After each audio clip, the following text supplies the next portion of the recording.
Are we for the Second Amendment or not? Remember, we fight for what's right because it's time to go right.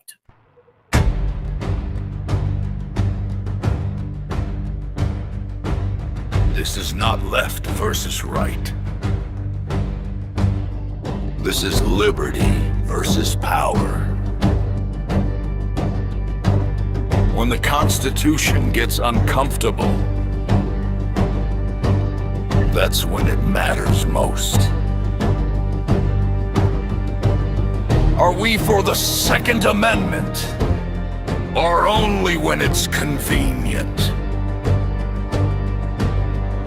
Rights are not privileges!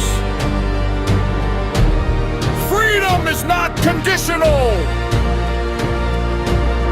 If liberty only fits your side, then liberty is already gone! This is Go Right with Peter Boykin!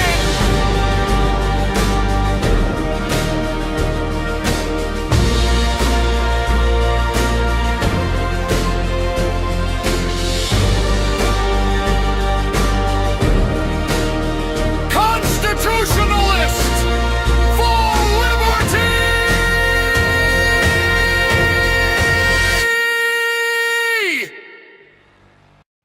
Are we for the Second Amendment or not? The Alex Pretti shooting is a constitutional Rubicon. This is hashtag Go Right with Peter Boykin. Most of us who care about freedom haven't felt this conflicted on the right in a long time.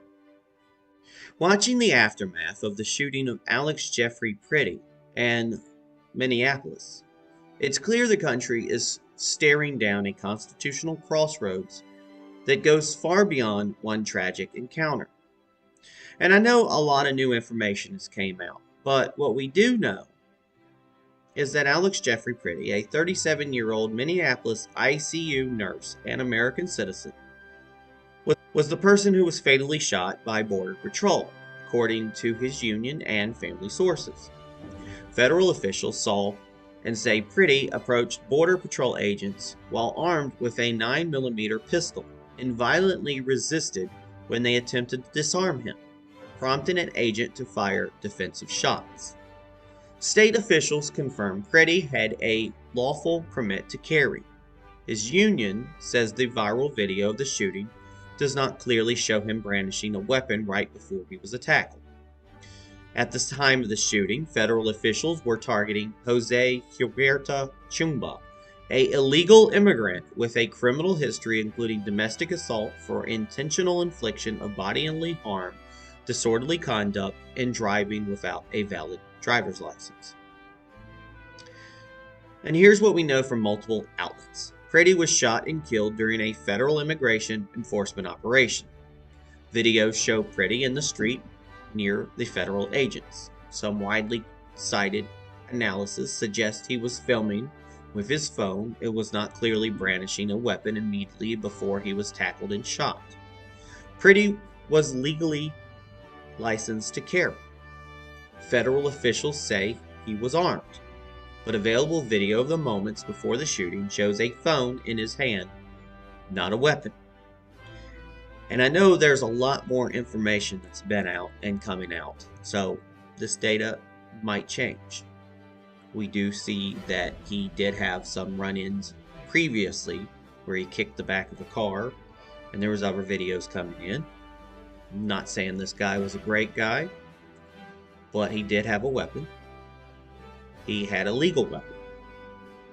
It was a bad decision for him to be there. We might say that.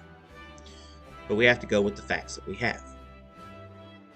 Now, this is not an isolated moment.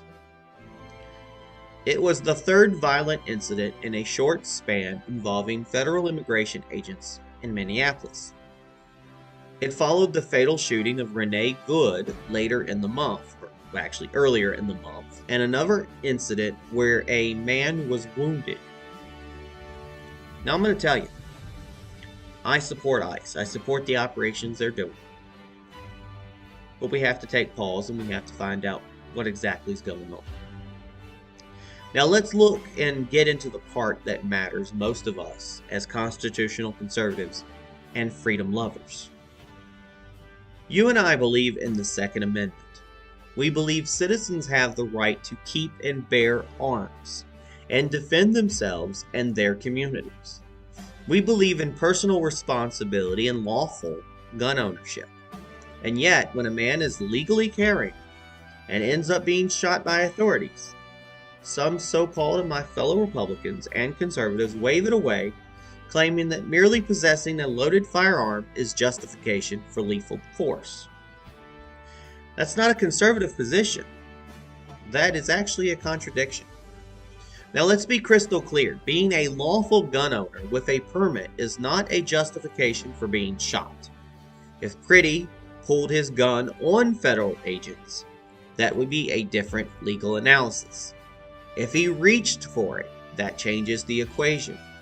But if he was simply lawfully armed, even verbally confrontational, even resisting without posing a clear lethal threat, then serious questions must be asked about force proportionally, federal authority, due process, and his constitutional rights. We have been here before. Not long ago, this country tore itself apart over Kyle Rittenhouse. I know it's not exactly a good comparison, but it's one that a lot of people have been using. He was a teenager who showed up during the unrest in Kenosha carrying a rifle. Now, they say he was hired to protect the business, but he still had a rifle in hand to protect that business during a riot, a loaded one. He ended up shooting 3 people. It was to protect himself in self-defense. 2 died, 1 survived, and the nation split into tribes overnight. What did many on the right argue then? That lawful possession of a firearm is not a crime, that context matters, that self-defense must be judged by actions, not optics. And a jury agreed and acquitted him. So here comes the uncomfortable comparison. If Rittenhouse's lawful possession of a firearm did not negate his right to self-defense under the law, how does Pretti's lawful possession suddenly become justification for his death without trial, without due process, and without clarity? You cannot celebrate the Second Amendment in Kenosha and dismiss it in Minneapolis. You cannot defend armed self-defense when it fits your narrative and abandon it when the actor makes you uncomfortable. That is not constitutional consistency. That is selective liberty. Right now, we see 2 Americans shot within weeks by federal agents in one sitting. There are protests, national media scrutiny, conflicting videos, and sharply different accounts of what happened in the critical seconds before shots were fired. Governors, civil liberty groups, and national leaders are weighing in, and calls for investigations and oversight are growing. Now, what frustrates me is not disagreement. It is watching people on the right pretend to stand for freedom while hollowing it out when it becomes inconvenient. You cannot be pro-Second Amendment one day and treat lawful gun ownership as provocation the next. That is not a principle. That is opportunism. Many of us remember earlier flashpoints when police shootings fractured the country and sparked bitter debates about power, accountability, and rights. That era was chaotic and painful. Now we're staring into a similar mirror. But this time, the armed authority is federal immigration enforcement. The real question is not simply who is right or wrong in the single incident. The real question is what we stand for when the government itself is one of the actors in the dispute. If we defend the Second Amendment only for people we agree with, then we are not defending principles. We are defending personalities. Rights do not exist to flatter us. They exist to restrain power. This is not just about Minnesota. It is not just about one man, one agency, or one unfolding investigation. This is about whether the right still means what it says, or whether freedom has become conditional, situational, and selectively applied.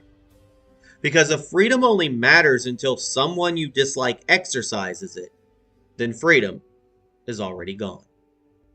This is Peter Boykin, and this is hashtag GoRight. You can check us out on GoRightNews.com, PeterBoykin.com, and GoRightNC.com. Are we for the Second Amendment or not? Because the answer matters when the government pulls the trigger. This is Go Right with Peter Boykin.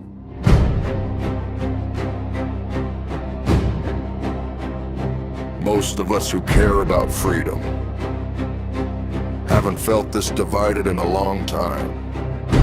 A lawful citizen, a permitted firearm, federal agents, and a split second that changed everything. Alex Jeffrey Pretti, American citizen, legally armed, shot during a federal operation. And now the country stands at a crossroads. This is not left versus right. This is power versus principle. This is the Constitution under pressure. Are we for the Second Amendment, or only when it's convenient? Are we for due process, or just blind obedience? You cannot pick and choose your liberty. You cannot trade rights for comfort. If freedom only fits your side, then freedom is already gone. We defended the right to bear arms in Kenosha.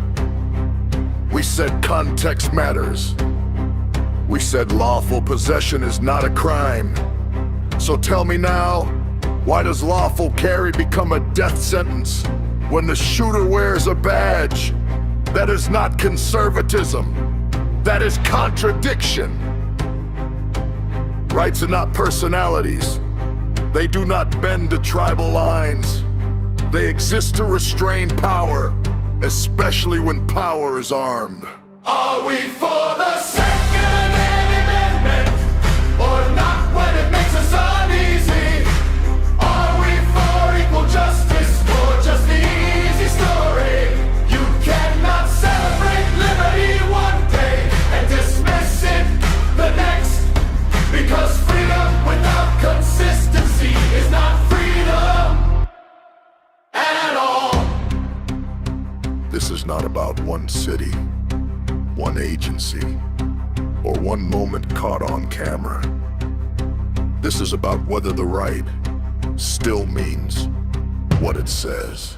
Are we for the Second Amendment without conditions, without